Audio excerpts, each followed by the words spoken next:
নদিয়া জেলার ধুবুলিয়া থানা এলাকার 12 বছরের এক নাবালিকাকে অপহরণ করে নিয়ে গিয়েছিল এক যুবক। পুলিশ সূত্র থেকে জানতে পারা যায় যে গত 9 ডিসেম্বর ধুবুলিয়া থানায় একটি লিখিত অভিযোগ দায়ের করেন ওই নাবালিকা মেয়ের বাড়ির লোকজন যে তার মেয়ে কোথায় কার সঙ্গে চলে গেছেন তারা জানেন না। ধুবুলিয়া থানার পুলিশ তদন্তে নেমে জানতে পারে যে সোশ্যাল মিডিয়ায় যোগাযোগ হয় এক যুবকের সঙ্গে। সেই যুবকের বাড়ি পশ্চিম মেদিনীপুরের একটি গ্রামে। পুলিশ তদন্তে নামে ওই যুবককে চিহ্নিত করতে পেরেছে পুলিশ। পূর্ব মেদিনীপুরে পুলিশ পৌঁছয় সেইখানে ওই যুবক ও মেয়েটিকে আটক করে নিয়ে আসে ধুবুলিয়া থানায়। ওই ধৃত যুবককে আজ আদালতে পেশ করেছে নাবালিকা। অপহরণ মামলা রুজু হয়েছে তার বিরুদ্ধে। মাত্র 5 দিনের মাথায় তদন্তে নেমে বড় সাফল্য অর্জন করল ধুবুলিয়া থানার ভারপ্রাপ্ত আধিকারিক এমডি ইলিয়াস। নদিয়া ধুবুলিয়া থেকে অর্ধেন্দু মালাকারের রিপোর্ট, বঙ্গ সংবাদ। নমস্কার, আমি হচ্ছে ধুবুলিয়া। গত 9 তারিখে আমার ধুবুলিয়া থানায় একটা অভিযোগ আসে যে ধুবুলিয়া থানার একজন অভিযোগ করেন যে তার 12 বছরের 5 মাসের একটা মেয়ে তার বাড়ি থেকে আর কি নিখোঁজ হয়। বাড়ি থেকে মেয়েটা কোথায় যায়, কার সঙ্গে যায় ওরা জানতে পারে না। অনেক খোঁজাখুঁজি করে না পেয়ে যখন আমাকে জানায় তখন আমাকে অভিযোগ দিলে আমি একটা কেস করি, কিডন্যাপিংয়ে কেস করি। সেই কেসের তদন্তভার আমার একজন অ্যাসিস্ট্যান্ট সাব ইন্সপেক্টর সঞ্জীব হাজরাকে দেওয়া হয়। সঞ্জীব হাজরা ওই কেসের তদন্তভার পেয়ে প্রথমে মেয়ে সোশ্যাল মিডিয়াতে আর কি ফলো আপ করে।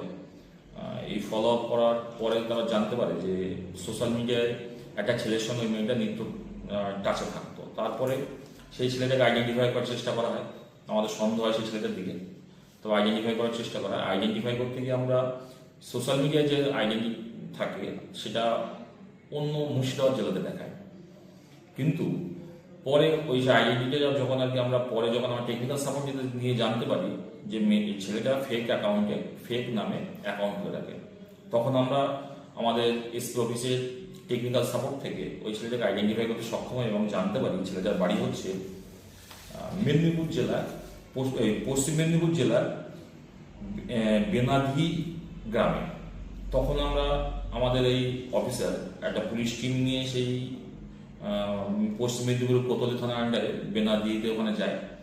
গিয়ে ওখানে যাওয়ার পর আবার জানতে পারে যে ছেলেটা ওখানে থাকে না। তখন আমাদের আবার এসপি অফিসের টেকনিক্যাল সাপোর্ট নিয়ে আমরা জানতে পারি যে ছেলেটা পূর্ব মেদিনীপুরের কোনটায় মাজরা বলে একটা গ্রাম আছে ওখানে থাকেন। তখন সেখানে আবার পুলিশ টিম সেখানে পৌঁছায় এবং সেখানে রেড করে মেয়েটাকে উদ্ধার করে এবং ছেলেটাকে আটক করে। পরে সেই মেয়েটাকে আজকে তার সিডব্লিউসিতে পাঠানো হয়েছে এবং ছেলেটাকে জুডিশিয়াল কাস্টাডিতে পাঠানো হয়েছে। আর এই ঘটনা থেকে আপনাদের সবাইকে একটা সাধারণ একটা দিতে চাই, সেটা হচ্ছে যারা এই সোশ্যাল মিডিয়ার সঙ্গে অ্যাক্টিভ থাকেন, সোশ্যাল মিডিয়ায় যদি এমন ফেক আইডেন্টিটি হয় তাহলে এই যে সমস্যাটা হলো, কারণ প্রথম হচ্ছে তার বাড়ির লোক জানে না কার সঙ্গে তার পরিচয় আছে এবং তার সঙ্গে চলে গেছে। এইখানে একটা জিনিস জানা যায় যে ছেলেটা তাকে এই নাবালিকা মেয়েটাকে ভুল বুঝিয়ে তাকে নিয়ে গেছে, সাথে করে নিয়ে গেছে।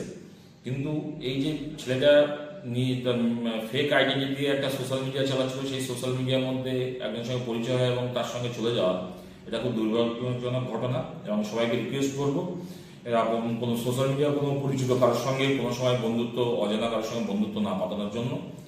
আর এই যে ছোট ছোট ঘটনাগুলো ঘটে, আমরা এই সবসময় এইগুলোকে সজাগ করি, সমাজকে জানাই যেন এইগুলো জিনিস থেকে বিরত থাকে।